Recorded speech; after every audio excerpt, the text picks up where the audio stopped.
Welcome to the first episode of Talk Black. I'm your host, BB Boslon. For those of you who don't know, this is going to be a show about Black issues.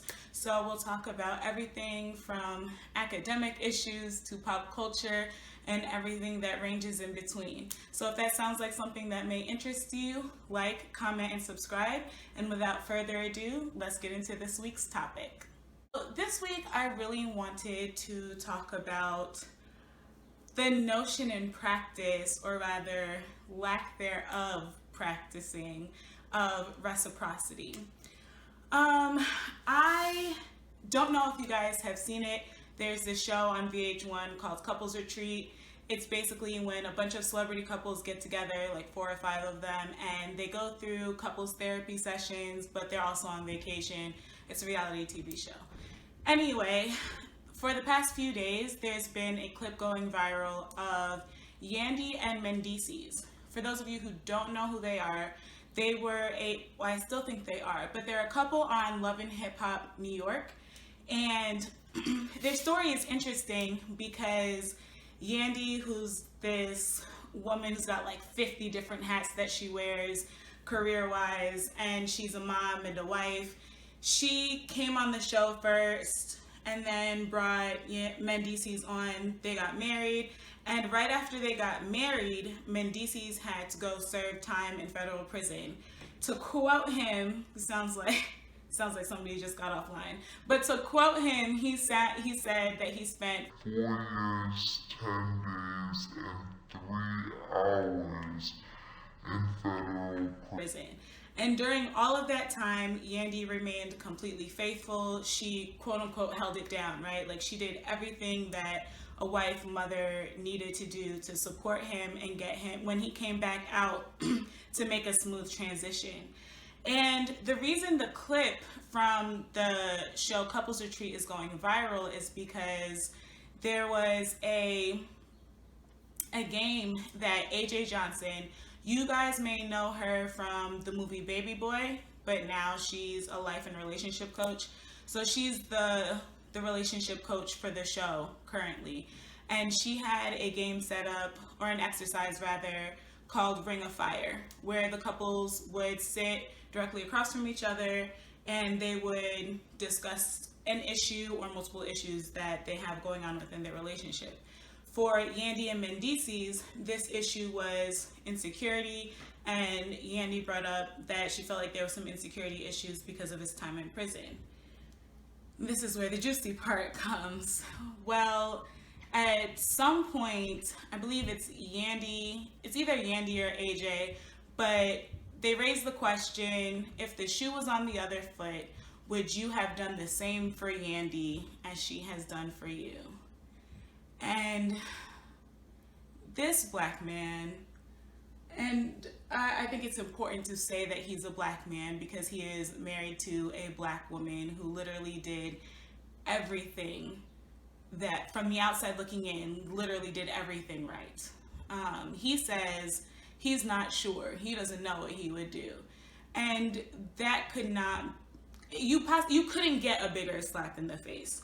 Being that you've done all of this, he spent 4 years, 10 days, 3 hours in federal prison, and she spent 4 years, 10 days, and 3 hours making sure that everything was okay at home, making sure the kids were okay, still trying to take care of his mental health by getting on these phone calls and sending these emails, and he just says, I'm not sure. Like, I don't know if I could do the same thing. So this brought to light to me the idea of reciprocity, which was interesting because I just kept thinking about how I feel like there's such a lack of reciprocity for Black women, as exemplified in this clip. And for those of you who don't know, I am a graduate student. This semester I was in a class directly surrounding the African American woman. So it was all about the African American woman. And last week we had to do some presentations on the Black woman. For my presentation, I spoke largely to this idea that there is a lack of reciprocity, a lack of respect for the Black woman. That's how I feel personally. And I brought up the case of MaKhia Bryant, which I think is very interesting. It's not a direct correlation to Yandy and Mendeecees, obviously, but I do think it's interesting because, again, in that situation, we saw a lack of reciprocity. We have everyone protesting, doing demonstrations. I mean, I could not see a hashtag about George Floyd or about Dante Wright when it comes to trying to support and bring attention to the police brutality. But when MaKhia Bryant, there's some discrepancy in her age, 15 or 16-year-old girl, is shot and killed by a white male police officer, we don't see the same outrage. The response to MaKhia Bryant, and largely by black men from what I saw, was, well, she was holding a knife. Well, the cop was in the right. Well, look at what she was doing. Like, he had to make a choice. And it was just so disheartening to me because as a black woman in particular, I know I immediately devote support without even questioning it. I'm ride or die gung ho. And I've started to shift from that because it's like, when do we get what we're giving? Right? So with George Floyd, I went to a protest and I stopped going after his white girlfriend or fiance, significant other, came out and said, like, well, George wouldn't want you guys to be doing this. He wouldn't want you to be outside demonstrating. She was at home sitting pretty while my black body and my black mind was out in the street of Philadelphia, putting myself at risk of tear gas, rubber bullets, and God knows what else could have happened to me. So I just find it, again, I find it very interesting. We're so gung-ho. Some white people, mostly people who are trying to protect that piece of garbage, Derek Chauvin, we're trying to bring attention to the fact that, well, maybe he was on drugs, maybe this, maybe that, and that was being shut down immediately by the black community. But when it comes to MaKhia Bryant, that energy isn't being given. So again, lack of reciprocity, which is what I've been noticing, lack of reciprocity, lack of respect, and it's just really unfortunate. And I mentioned that I was a grad student, so in my class, I was talking about this again, and I believe I mentioned Stephon Clark as an example because I remember years ago when he was shot, you could go back to my Facebook memories, my Twitter, my Instagram.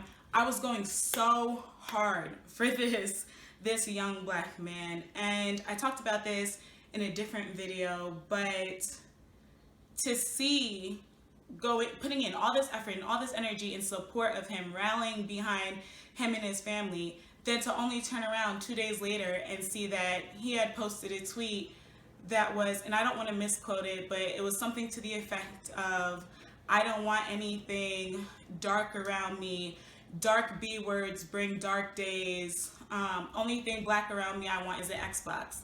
So then it's like, okay, I'm putting my mental and my physical well-being at risk for this black man who wouldn't even tweet, say her name if the same thing happened to me.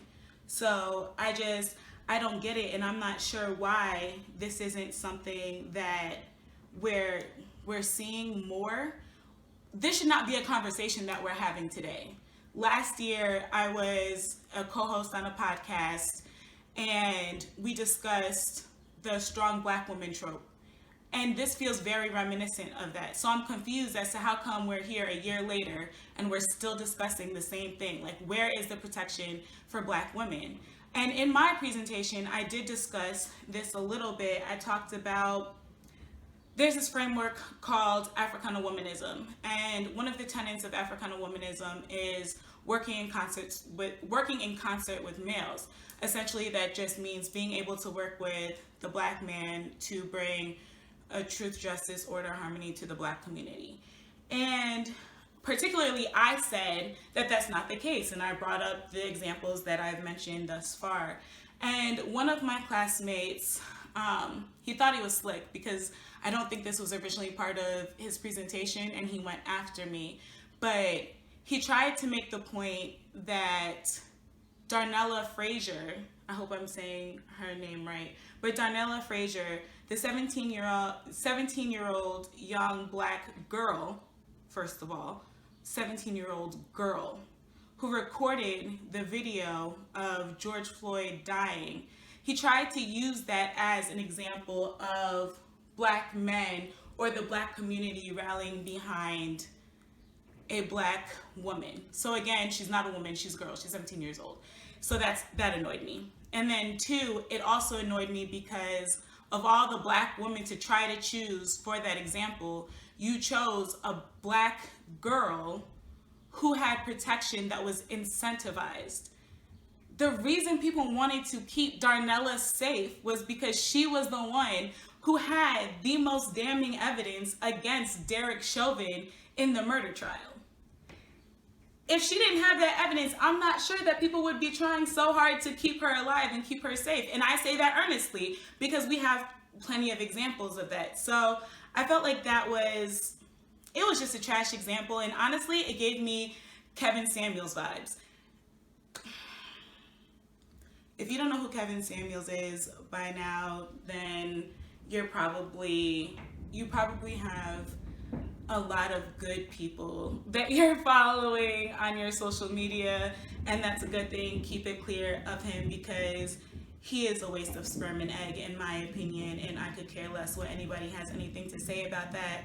I might devote some time to discussing him in a different upload, but honestly, I don't even think he's worth it. So he's a self-proclaimed image consultant. He gives relationship advice, and a lot of, let's just call a spade a spade.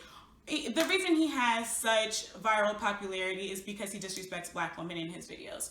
If he did not disrespect Black women to the degree that he does, he would not be as popular as he is. That's just my opinion. So when I say that my classmate had Kevin Samuels energy, what I mean by that is I can remember in one of Kevin Samuels' videos in particular, he states that as Black men, we can't even ask you to smile, meaning a Black man talking to a Black woman. We can't even ask you to smile, but then you think that we should protect you. I don't know about you, the Black women that are watching. I don't know about you, but I don't walk down the street asking Black men to smile at me. But if something happens to a Black man, like I said, I've been to a protest. You check my social media, I rally behind a Black man regardless of what may come out. So it's frustrating to hear those kinds of thoughts, and it's more frustrating to see how many Black men agree with those problematic notions. And again, this Kevin Samuels energy, it reminds me of, I just saw a video of a young Black woman. She was doing a live on, I think it was on Facebook, and I don't know if this was her god brother, some sort of family or extended family member. He's like high off of, I don't even know what, some drug, and she's telling him to leave because she doesn't want him in her home anymore, understandably so. And this man punches her in the face.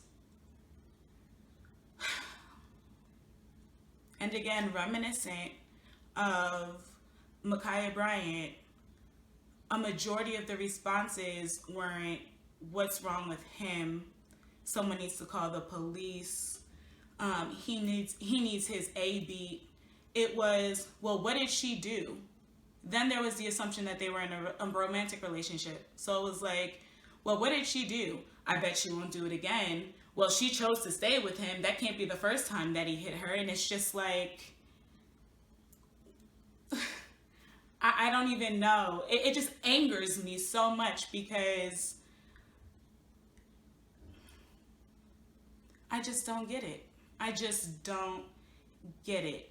Where is the same energy that we have and devote to protecting the Black man, to making sure that you're still alive and breathing? Where is that energy for us? It should not have been, what did she, why is he hitting her? Why is he putting his hands on a Black woman? I don't care if it's his family, if it's his significant other. And that's the other thing, is actually, I remember I was talking to one of my friends, or a few of my friends, about the the Derek Chauvin murder trial. And she was expressing to me how aggravated she was that, I guess there's some news articles that were stating, oh, having George Floyd's brother testify was a testament to George Floyd's humanity. And she was like, why do we have to humanize him? He's a human. Like, that's not something we should have to prove. We know he's a human being. So I find it equally aggravating that we do this all of the time when it comes to the Black woman. We have to stray away from the typical response, and I'm not just going to say the Black male response, because there are Black women guilty of this too. So the Black community response of justifying the abuse against the Black woman and just coming to the aid of her.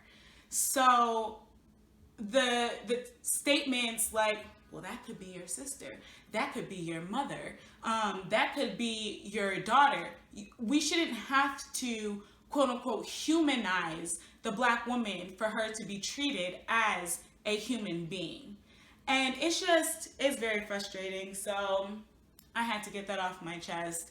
I just thought it was interesting because I was ignoring it for the past couple of weeks. I was ignoring it. I was like, well, I got it out in my presentation. I spoke about it enough. But then seeing that clip of Yandy Mendeecees, it just like drew up all these feelings for me because it's deeper.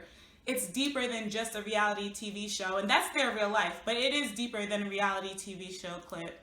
And you guys tell me what you think. Do you think there is a lack of reciprocity for the Black woman? How can we, if you do think that, how can we fix the lack of reciprocity? Do you feel like this notion of being the strong Black woman is problematic, or as problematic as I do? I'm just interested to see your thoughts. Anything you guys have to say, leave some comments below. Again, if you enjoyed this video, know that there is a lot more coming. So like, share, subscribe, comment, and I appreciate any and all of the support. Until next time, bye guys.